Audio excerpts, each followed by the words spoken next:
Il y a des moments où tu ressens un tiraillement dans ton cœur, un peu comme le désir de quelque chose de plus grand.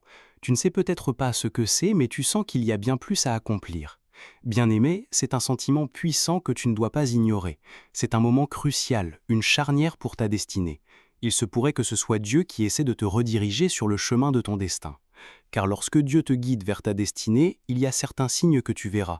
Tu dois donc être réceptif et y prêter attention, car ils sont essentiels. Avant de continuer, s'il te plaît, abonne-toi à cette chaîne si ce n'est pas déjà fait et active bien la cloche de notification pour plus de vidéos inspirantes. Dieu veut que tu saches ce qu'il fait dans ta vie en cette saison, d'où cette insatisfaction et cette forte envie d'aller plus loin. Et pour te confirmer que tu es sur la bonne voie, il t'apporte ce message. Les signes que tu es sur le point d'entrer dans l'accomplissement de ta destinée. Alors assure-toi de regarder cette vidéo jusqu'à la fin et nous ferons aussi quelques prières ensemble à la fin. Dieu a un plan pour chacun sur cette terre, que ce soit les croyants ou ceux qui ne l'ont pas encore accepté.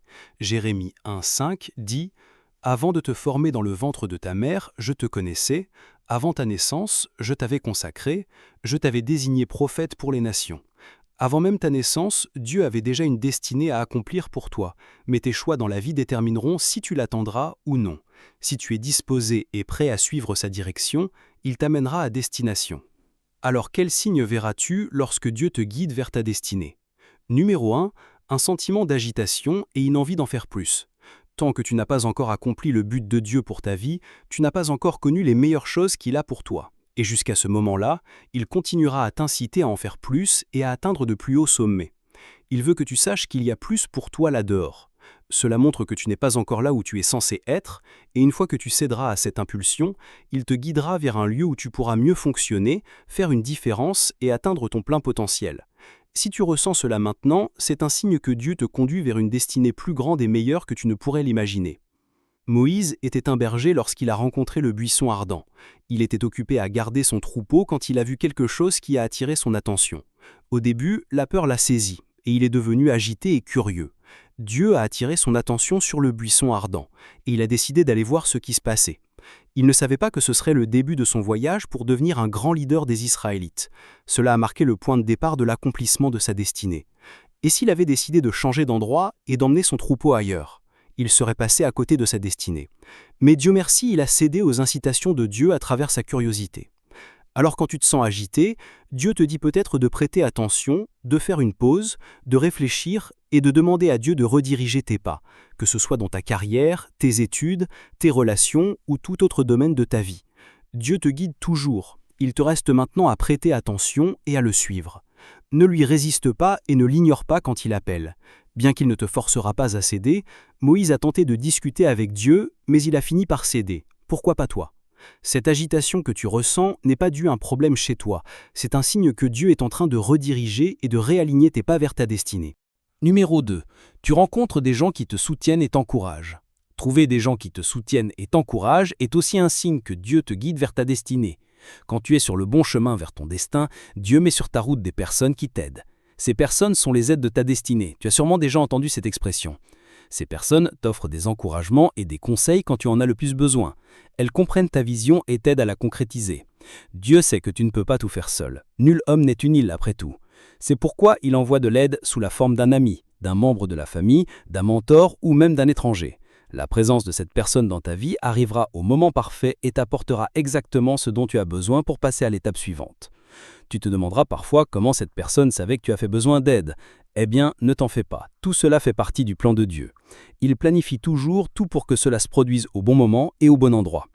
Prends l'histoire de David et Jonathan par exemple. Dieu a mis Jonathan dans la vie de David parce qu'il savait que David aurait besoin de lui. Bien sûr, David ne l'a pas réalisé assez tôt. Bien qu'il soit le fils de Saül, Jonathan n'a jamais hésité à aider David à échapper à son père. Imagine si Jonathan n'avait jamais aimé David, quel aurait été le résultat? Mais Dieu l'a planifié ainsi pour que leur amitié aide David à surmonter tous les défis auxquels il était confronté, ce qui a facilité l'accomplissement de sa destinée. Pour certaines personnes, Dieu leur donne des conjoints qui les aident à accomplir leur destinée, tandis que pour d'autres, ce sont leurs amis et les membres de leur famille. Qui Dieu a-t-il mis dans ta vie pour t'aider à accomplir ta destinée? Quand tu rencontreras enfin une telle personne, ne la repousse pas, sois assez discernant pour savoir qu'elle vient de Dieu comme un signe qu'il est de ton côté. Numéro 3. Tu ressens un profond sentiment de paix sur le chemin que tu as pris. Jérémie 17, 7 et 8 dit Mais béni soit l'homme qui se confie en l'Éternel et dont l'Éternel est l'espérance. Il est comme un arbre planté près de l'eau et qui étend ses racines vers le courant. Il ne craint pas la chaleur quand elle vient et son feuillage reste vert. Dans une année de sécheresse, il n'a aucune inquiétude et ne cesse pas de porter du fruit. Faire confiance à Dieu est un critère important pour accomplir sa destinée. Si quelqu'un accepte que tu le guides dans une direction, c'est parce qu'il te fait confiance pour le guider correctement. C'est aussi applicable à Dieu. Si tu n'as pas foi en son jugement, il sera impossible de le suivre. Mais quand tu décides de lui faire confiance, un profond sentiment de paix jaillit de l'intérieur de toi. C'est un autre signe que Dieu te guide vers ta destinée. Et cette paix que tu ressens te montre que tu fais ce qu'il faut. Même quand les choses deviennent difficiles, tu sais que Dieu est avec toi à chaque étape du chemin. As-tu déjà entendu l'histoire de l'auteur et conférencière Brené Brown ? Au début de sa carrière, elle était chercheuse et professeure en travail social. Mais à un moment de sa vie, elle s'est sentie appelée vers un chemin différent. Bien sûr, elle ne l'a pas ignoré. Elle a commencé à parler et à écrire sur des sujets comme la honte et la vulnérabilité. Ce n'était exactement pas une promenade de santé au début, car elle a rencontré beaucoup de difficultés. Le chemin ne semblait pas clair car elle se sentait incertaine sur la suite des événements. Mais parce qu'elle avait un profond sentiment de paix, sachant qu'elle était sur la bonne voie, elle n'a pas baissé les bras. Elle a suivi sa passion et a continué à écrire et à parler. À long terme, ses livres, ses conférences ont commencé à gagner en popularité. Maintenant, regarde où elle en est aujourd'hui. Quand Dieu te guide et que tu lui fais confiance, tu t'épanouis. Numéro 4, le désir d'apprendre et de grandir. Quand Dieu te guide vers ta destinée, il instille en toi le désir d'apprendre, de grandir et de t'améliorer. Il te pousse hors de ta zone de confort et t'étire au-delà de tes limites. Ce n'est pas pour te punir ou te rendre les choses difficiles. C'est plutôt une façon de te mettre au défi de découvrir plus de choses sur toi-même. Et au moment où tu le fais, il devient plus facile de développer ta personnalité. Ce désir peut se manifester par une soif d'en apprendre davantage sur ta foi ou une passion pour la croissance personnelle. Quelle que soit la forme qu'il prend, c'est un signe que tu es ouverte à la direction de Dieu vers un lieu de compréhension plus profonde. Il peut te conduire à de nouvelles opportunités ou relations selon son but pour ta vie. Et à mesure que tu apprends de lui, ton chemin vers la destinée devient plus clair. Ruth est devenue veuve et après la mort de son mari, il ne lui restait plus rien, pas même un enfant. Elle aurait pu abandonner et retourner chez elle pour se morfondre dans son malheur. Mais elle a suivi sa belle-mère Naomi dans son pays d'origine. Là, Dieu l'a conduite à travailler dans les champs où elle a attiré l'attention de Boaz. Dieu a utilisé Boaz pour subvenir aux besoins de Ruth et de sa belle-mère et il a fini par l'épouser.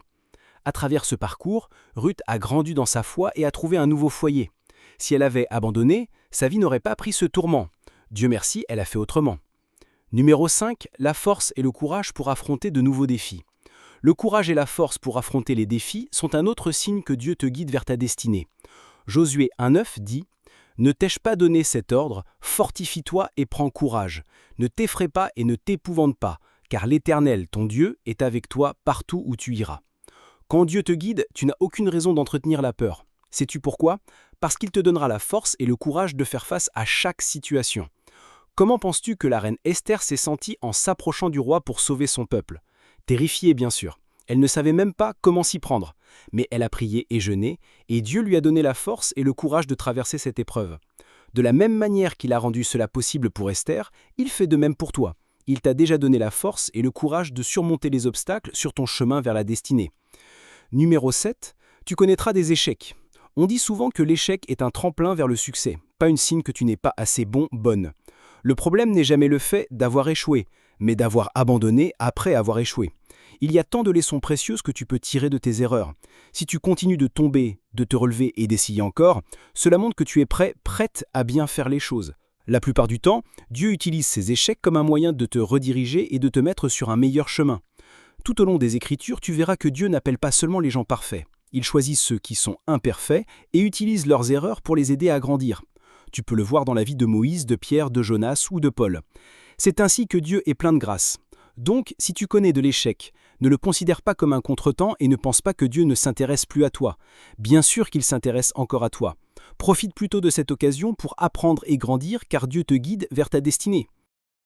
Numéro 8. Tu vivras une saison d'émondage. L'accomplissement de la destinée ne nécessite pas que tu portes des fardeaux inutiles. C'est pourquoi chaque individu, promis à un gros avenir, passe par cette saison à un moment ou à un autre. De la même manière qu'un jardinier émonde un arbre pour l'aider à porter plus de fruits, Dieu émonde ta vie pour te rendre plus fructueux. Cela signifie que tu devras te défaire de certaines choses dans ta vie. Celle-ci pourrait inclure des habitudes destructrices, des relations toxiques ou des schémas de pensée négatifs. Au fur et à mesure que l'émondage a lieu, une nouvelle vie commence à jaillir. Ce processus peut être douloureux, mais il est nécessaire. Tu dois lâcher les choses qui te retiennent pour entrer dans la saison suivante. Et ce faisant, aie confiance que Dieu sait ce qui est le mieux pour toi. Numéro 9. Tu ressentiras un profond sentiment de joie et d'épanouissement. L'épanouissement vient du fait de faire la bonne chose ou d'être sur le bon chemin. Quand Dieu te guide vers ta destinée, tu connaîtras la joie et l'épanouissement. Ces deux choses sont un signe que tu travailles selon le plan de Dieu. Souviens-toi que la joie du Seigneur est ta force, et ce genre de joie ne dépend pas des circonstances qui t'entourent. Elle vient plutôt du fait de savoir que tu es aligné avec la volonté de Dieu pour ta vie. La plupart des gens qui réussissent que tu vois autour de toi échouent souvent, mais ils n'abandonnent pas. Alors pourquoi abandonnerais-tu alors que Dieu est de ton côté? Il t'a permis d'échouer pour que tu réalises ta vulnérabilité et que tu t'appuies sur lui. Essentiellement, cela montre que Dieu est en contrôle de chaque situation que tu traverses et qu'il l'utilise pour te conduire à son but pour ta vie. Numéro 10. La confirmation provenant de diverses sources. Il y a plusieurs manières par lesquelles Dieu parle à ses enfants. Et quand il s'agit de ta destinée, il utilise souvent différents moyens pour confirmer que tu es sur la bonne voie. Pour certains, c'est à travers des rêves ou des visions que leur appel est confirmé, ou il leur donne des confirmations scripturaires. Pour d'autres, cela pourrait être à travers des sermons répétés ou des déclarations prophétiques. Le fait que Dieu ait révélé la destinée de Joseph par des rêves ne signifie pas que la tienne sera pareille. Tu dois continuer à prier et rester attentif pour l'entendre. Si tu ne l'entends pas, continue de prier et n'abandonne pas. Tu l'entendras bientôt. Bien-aimé, ce sont là quelques-uns des signes que Dieu te guide vers ta destinée. Il te reste maintenant à en tirer le meilleur parti et à travailler en alignement avec la volonté de Dieu. Proverbe 16:3 dit « Remets tes œuvres à l'Éternel et tes projets se réaliseront. » Garde ce verset au centre de ton cœur, fais-en ton mantra et vis selon lui. Lorsque tu confies ta vie, tes rêves et tes plans quotidiens à Dieu, il les alignera sûrement à sa volonté. Prions ensemble. Cher Père Céleste, Roi de gloire et de grâce, merci pour cette journée. Merci pour ce message et la compréhension que tu m'as apportée à travers ta parole. Merci d'être si intentionnel à mon sujet. Je suis éternellement reconnaissante.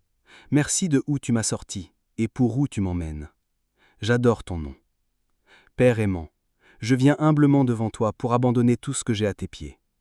Merci pour la destinée que tu as ordonnée pour que je l'accomplisse. Cela montre que tu as mon meilleur intérêt à cœur. Merci pour les portes ouvertes et les opportunités que tu as mises à ma disposition. S'il te plaît, envoie ton Saint-Esprit pour me guider sur le chemin que tu as tracé devant moi. Renforce ma foi et ma confiance en toi alors que je chemine vers ma destinée. Aide-moi à toujours reconnaître tes voies et ta direction dans ma vie, et donne-moi le courage de suivre ta direction. Je reconnais qu'il y aura des moments où je lutterai avec tes instructions, du fait de ma perspective limitée, de mon manque de compréhension ou de discernement. En ces moments, s'il te plaît, envoie-moi de multiples confirmations pour renforcer ma résolution. Que ta volonté l'emporte toujours sur la mienne. Que ta voix éclipse toujours la mienne. Je m'oppose à toute pensée conflictuelle ou contre-suggestion du royaume des ténèbres visant à me confondre ou à me dérailler. Elles ne prospéreront pas. Je garde mon cœur, mon esprit et mes pensées dans le sang de Jésus. Je sais que la route ne sera pas toujours facile, mais quels que soient les obstacles et les défis, que je ne doute jamais ni ne remette en question ta direction. J'ai confiance que tu es avec moi et que tu ne me laisseras ni ne m'abandonneras jamais. Abba, Père, aide-moi à maximiser ma saison d'attente. Donne-moi la force et le courage de persévérer vers ma destinée. Je prie pour la grâce de lâcher tout poids qui m'empêche d'avancer. Expose tous ceux qui essaient de me tirer vers le bas et rends tous leurs efforts vains. S'il te plaît, débarrasse-moi de moi-même et aide-moi à apprendre et à grandir chaque fois que je tombe. Aide-moi à me relever et à continuer d'avancer. Que je ne compromette jamais ma destinée pour les plaisirs du monde. Par-dessus tout, Seigneur, je prie pour que tu continues à révéler les signes qui indiquent ma destinée. Aide-moi à voir et à faire confiance à la vue d'ensemble de ton plan pour ma vie. Tout continuera à concourir à mon bien jusqu'à ce que j'accomplisse ma destinée. Au nom de Jésus, j'ai prié. Amen. Si cette vidéo t'a béni, n'hésite pas à aimer, laisser un commentaire, partager et t'abonner.